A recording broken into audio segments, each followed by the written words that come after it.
for today, Susan. There, we are now officially recording.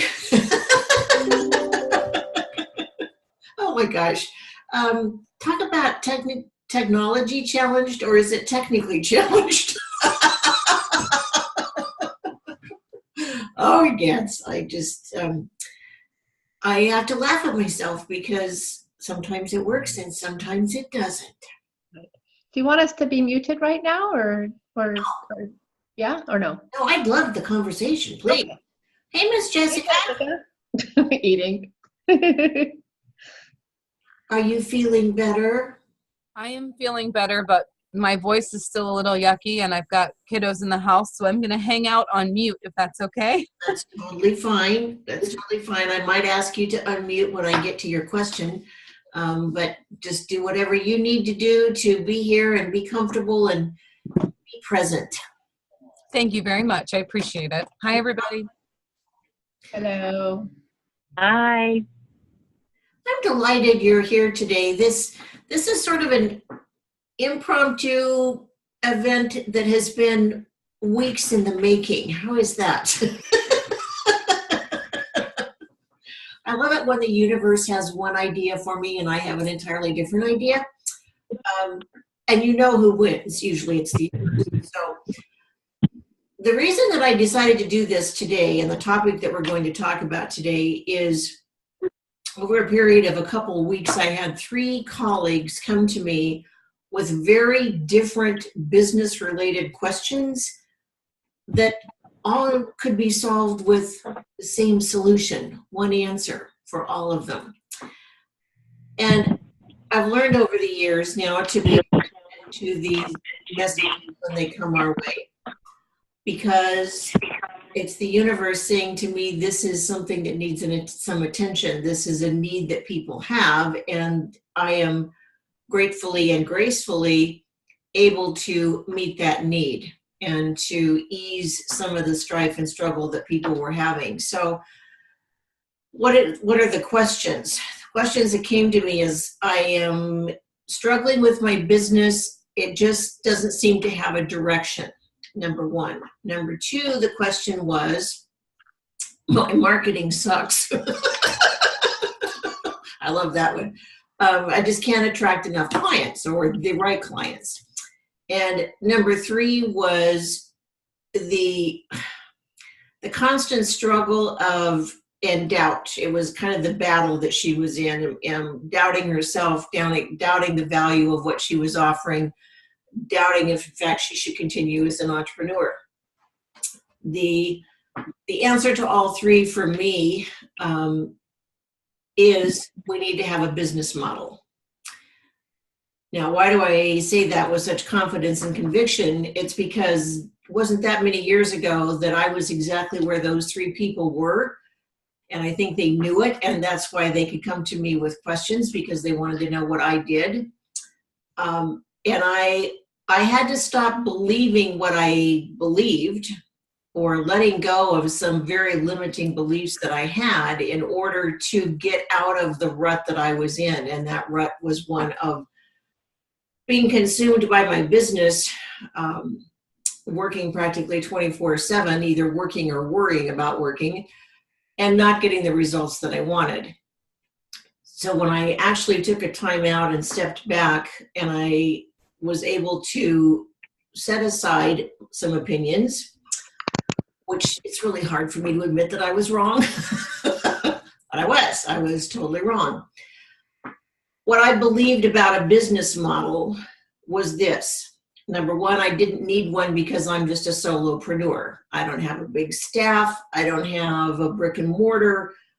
It's just me. I have support. I have VA and support with social media. Why do I need a business model? That seems like a waste of time. The second question was, I only am going to offer one thing, so I don't really need a business model. That's another myth that I had. I just offer coaching. That's pretty straightforward. So why would I need to have a business model? The third kind of myth that I had to dispel is that I was using a business plan the word business plan and business model interchangeably. And when I started doing the research, I discovered that they are two very different things. Not to say that a business plan isn't needed. I think it has great value, but there is a difference between a business plan and a business model. I'm going to read you from Peter Drucker. He said a business model answers only these three questions. Number one, who is your customer? Number two, what does your customer value? And number three, how do you deliver that value at an appropriate cost? That's a business model. A business plan is more of a document that you present to a bank or a lending institution or a potential venture capitalist or an investor or a partner. A plan goes into much more detail about the mission, vision, values. There's a lot of financials typically in a business plan. A business model, in fact, what I've developed that I use is one page. It's a graph. It's 9 components, and that's all we need. So it doesn't have to be difficult. That was another thing that I thought is, writing a business plan, again, interchangeably is going to be very time consuming, and I don't have enough time the way it is. So how can I waste time on writing a plan? This one page, one sheet really answers all those questions. So I'm going to condense it all down. For me, what the business model gave me is a map for how I'm going to make money. Pretty simple, isn't it? Straightforward. It doesn't have to be complicated. So I was dismissing something that actually was hurting my business. Because I dismissed it, I was penalizing myself. I was sabotaging my own success. I was in my way. It's a wonder the clients ever found me. So that's why I believe the importance of having this clarity and confidence about what we offer, who we offer it to, and the price point, the value that we deliver on is exactly what we need to succeed. To me, that turned me from struggling, from floundering into flourishing. And it helped me become, I'll say, a client magnet of attracting people who wanted what I had to offer. The key for me was I had to be really clear. I had to have that clarity and that consistency and the confidence that what I was offering was valued and who valued it. So that's the first question that I'd like each of you, if you would please, to share, if you're willing, is do you have the confidence and the clarity of exactly what it is you're offering and to whom and the value that it provides? Who wants to jump in? Well, I can say, this is Yvonne, I can say I have a clarity of what I offer because it's a product, and that would be a living trust. Who my customers are, would this be the same as what your niche market is, or Yes. is, Exactly. well, I by mistake and on purpose, I guess, I've decided my customers are pet owners. Oh, that's perfect for you. I know. It's so perfect I can't even stand it. Yeah, and you know what? It was probably 8 years ago that somebody asked me at a networking thing that said, well, who's your niche market? And I was like, oh, I hate that question, and I kind of looked at the lady and I went, people who have dogs.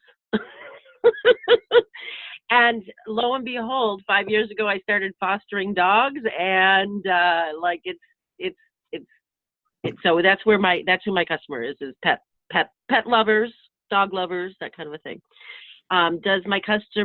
What does customer value? Well, that part I'm probably a little foggy on, but that would be my answer. Great. Thank you for that.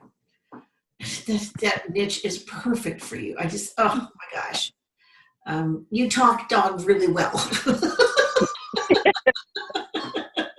You're the dog whisperer. It's very cool. Jessica or Joan, would you like to chime in? Well, this is Joan, obviously, because I'm talking. I think this is really, I mean, it's really interesting. I could tell you, I could give you words, and they currently feel like old words to me. They're stale. So I have been a coach for a number of years. I have been a business coach. My audience is typically introverts, because introverts in business aren't capable, don't even have the natural ability, inclination to have a business the way we think of business. So Yes. helping them find their way to business. And then similarly, people who are running a business with a health issue. And for some reason, I'm not able to energetically get behind that anymore. So I like what Yvonne said. So then I wrote myself a note, because one of the things that I recognize I'm really good at and love doing and love figuring out is things in the world of technology and video and setting things up. And so I have this skill set to do things that really stump other people, including marketing. I mean, I just at this point have almost so many skills, but for me, it's like, what's going to be creative and interesting, and who is this for? So I don't know if I'm here for the tech challenged or, but then I could be a virtual assistant with huge business smarts, or, a specialty virtual assistant, not in the world of social media. I also like tech geeks. I help, introvert, a subcategory of tech geeks.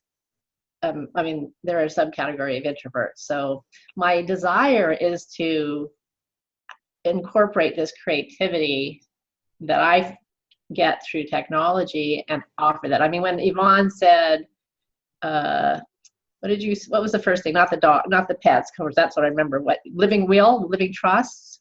Living trust, yeah. I just that's so easy to grab. So that's where I am right now. I can hear myself talk that I could be helpful to these people.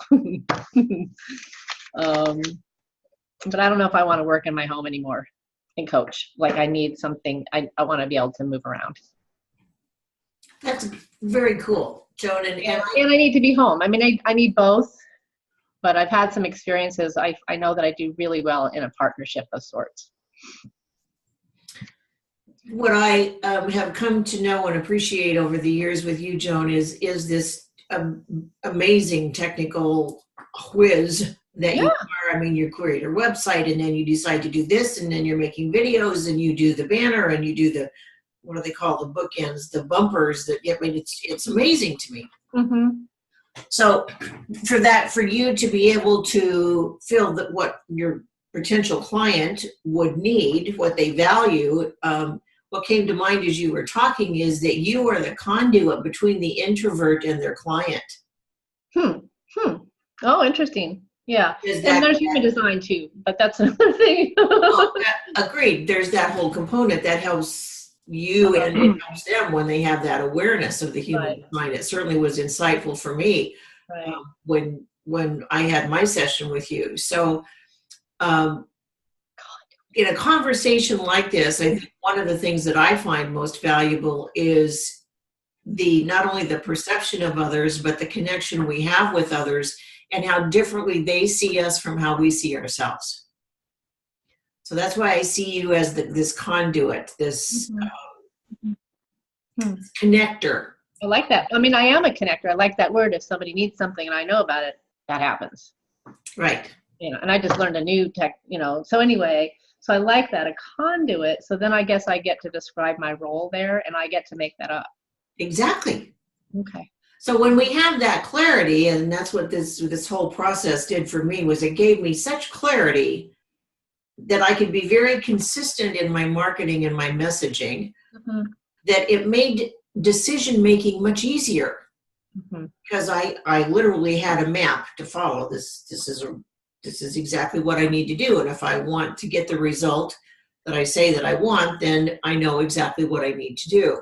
Mm-hmm. Yes, there's some wiggle room in there. There's, like I said early on when I opened this up, is the universe was sending me this message that perhaps other entrepreneurs were struggling as I did and would benefit from the process that I discovered that worked for myself. And so that's why I chose to do this today, is responding to the need. Mm-hmm. When I started my business, 2001, I came from the corporate arena. I had this fixed image in my mind of what a business plan and a business model was and how a business ran. And I attempted to incorporate that structure in my business as an entrepreneur. Well, it was disastrous because it was just totally out of alignment. Number one, it wasn't me. I was trying to impose something that was out of alignment with my way, my goals of what I wanted for my business. It just didn't fit.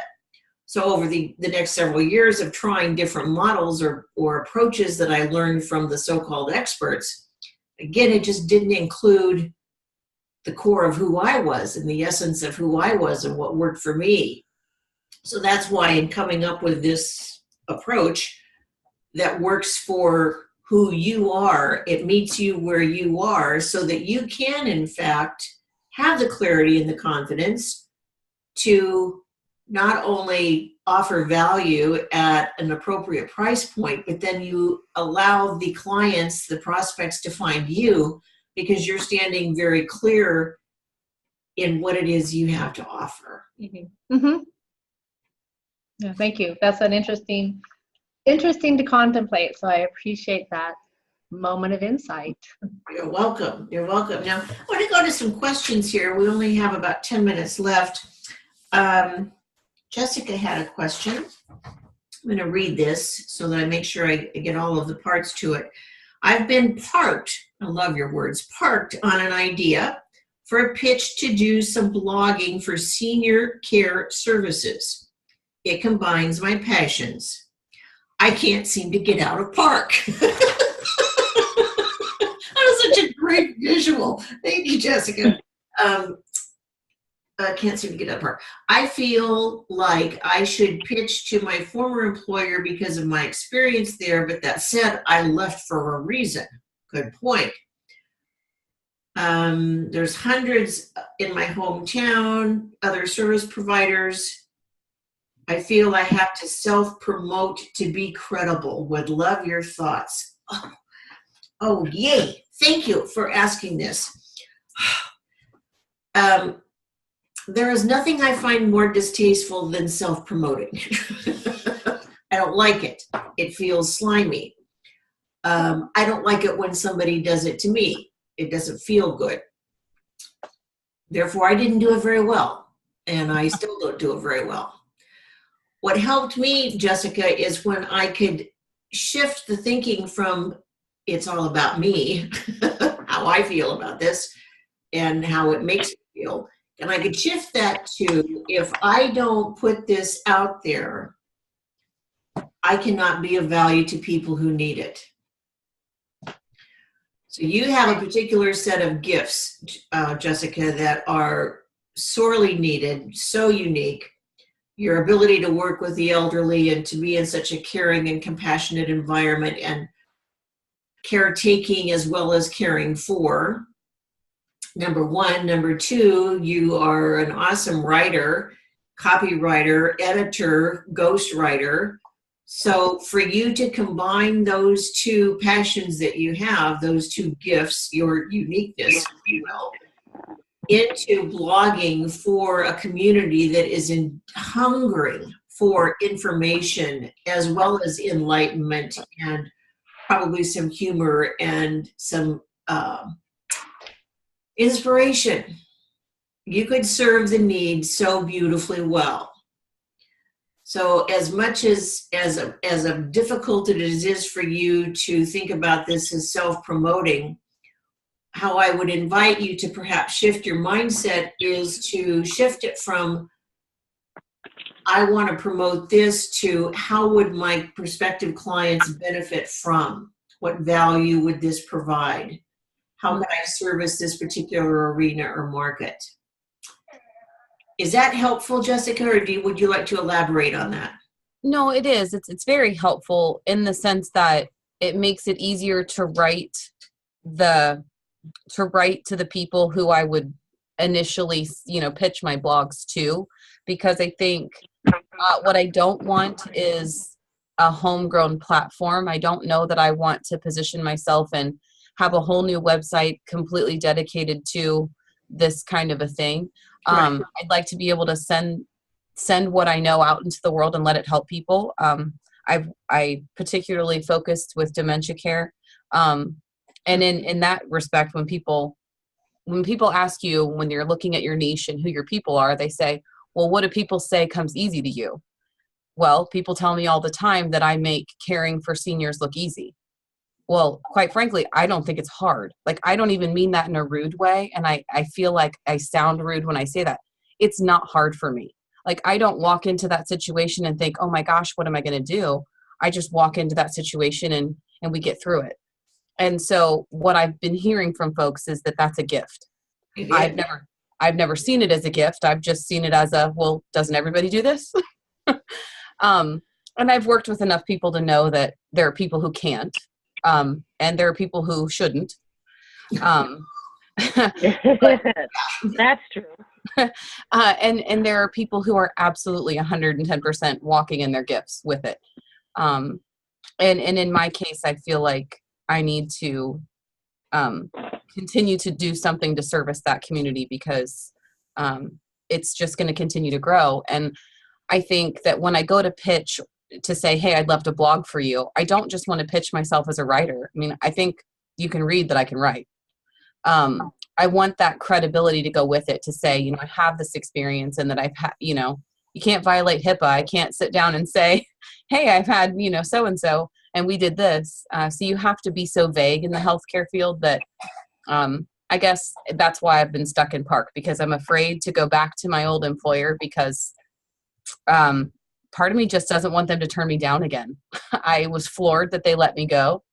And I don't want to be rejected. So it's just a big fear, and I just need to suck it up and do it. Well, Jessica, do you feel that you could only do this for one facility? No, it's just that the home health company I worked for is the largest hospital system in our community. It runs neck and neck with the second competitive hospital system, but they are the largest. And the company I work for, it's literally just, dropping a seed in fertile ground. It's almost a no-brainer. And I know it's something that, because they're so big, they neglect it terribly. They don't feel as though, or they don't act as if that type of service providing is beneficial. They don't really put their resources toward it. They overburden their management staff and expect them to do it, and it just falls through the cracks because one person can only do so much. So I really feel like within the system there's a need, especially because they like to say they're the region's leader, and they want to be on the forefront of positive changes in home health and how we are going to take healthcare into the future. So I really feel like it's a right place to go. But I also spent a lot of time within that system, and I know they don't spend money well, and it's not something that they would likely pay for, when they can go and tell another manager to say, hey, you have to write a blog post this month. And I know from a business standpoint that it'll be crappy and it will not benefit them, but they're a big hospital system with millions of dollars at their disposal, and they're going to say, so what? Because we're big enough, we don't have to. Okay. You brought up a really valid point, Jessica, that is really the core, I think, of my whole business, which is you have these gifts and you didn't see them as gifts. You thought, well, this is easy for me. That means it's not valued, which is a huge fallacy that we have within our society and culture, that if it's really easy, it's not necessarily valued, nor is it seen as worthwhile. In fact, just the opposite. If we spent more of our days doing what comes easily and effortless to us, what I have discovered and what many of my clients now know is that, in fact, they do make more money and they end up working less because they're doing what they love, what comes easily and effortlessly, and they're providing tremendous value. So the invitation that I would make to everyone today is to consider the gifts that you have, which is something that you do easily and effortlessly. And ask yourself, are you including that in your list of assets? If you have your liabilities and your assets, are you including all your gifts on your list of assets? Because they truly are your assets. You are the only one, Jessica, who has this incredible, unique combination of skills, abilities, and gifts that you can offer to that community, not only because of where you are geographically, but where you are in your space and place and time with your business. You are positioned perfectly to be able to do that. Likewise with Joan, where she is, it doesn't really matter where she is physically. If she chooses to pursue the conduit, if you will, of information between technology and or tech people or introverts and clients, you can do that from anywhere in the world, Joan. So when you have the travel bug, because you're a whiz at technology, you can do that. So I guess what I'd like to summarize with today is being in gratitude for the gifts that have been bestowed upon us and the opportunities that come our way to be able to share our gifts with the world and to monetize our gifts in such a way that meet our needs, that provide us with the life and the lifestyle that we would like to live, that gives us security and comfort, and at the same time is making such a contribution, an impact in the place where you need to make an impact on the people that need what you have to offer. That's an incredible blessing for which I am just so grateful and appreciative of each one of you that you have invited me into your workspace today, opened up the time and space and opportunity for us to come together. We have just about 3 minutes left, so I'll open it up for any other questions that you might have. Susan, I have a question. You had mentioned there was 3, when you said business model, who's the customer, what does the customer value, and how do you deliver that value at something cost? And At the appropriate cost. At an appropriate, okay, that's what I thought. Right. I like that word appropriate. Yeah. Absolutely. That's because I think sometimes people get unrealistic. Could you elaborate on that, Joan, please? Well, I just, sometimes I'll just say I'm still paying for something that probably wasn't an appropriate cost. It's what the person wanted. And I signed things to say, I promise no matter what. And I did that. And, so I'm responsible for that. But I can also look back now and say, it was probably appropriately, I should have been charged about half that much. Yeah. So that's why I like that. So, it's enough to be valued to really get the energetic exchange of the value. I think, so that people also can access it without breaking their own banks. Exactly. Absolutely. Good. Well, to wrap this up, I will mention that I am going to be hosting a workshop in a couple of weeks. It's going to be a virtual workshop where we are going to delve into this for 2 hours and do nothing but create your business model. I did this last week in a beta group, and it was totally awesome. I was so excited. So I'm going to do it. I'm putting it out there to you. You are the first people to know this. Be on the lookout for the opportunity to sign up. As I said, it's going to be in a couple of weeks. I'm looking forward to it because I know what a difference it made in not only in my business, but in my life, in my mindset, in the results that I was achieving. It had such a positive impact, and I really look forward to sharing this with each of you. So with that, I'm going to sign off and say thank you for being where you are, who you are, and for sharing that with the world. Bye for now. Bye. Thanks. Thank you. Bye. Bye.